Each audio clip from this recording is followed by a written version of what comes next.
દર્શક મિત્રો નમસ્કાર, હું જાકીર શાહ પઠાણ ગુજરાત આઈ ન્યૂઝમાં આપનું હાર્દિક સ્વાગત છે।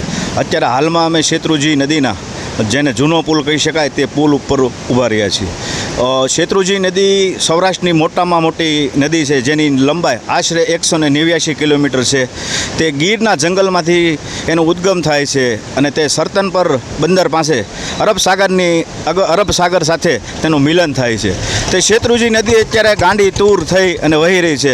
શેત્રુંજી નદી ઉપર અહીંથી 35 કિલોમીટર દૂર પાલિતાણા ડેમ છે, ત્યાં અત્યારે 59 દરવાજા ખોલેલા છે અને આશરે 1 ફૂટ દરવાજા ખોલેલા છે અને શેત્રુંજી નદી અત્યારે હાલ ગાંડી તૂર છે।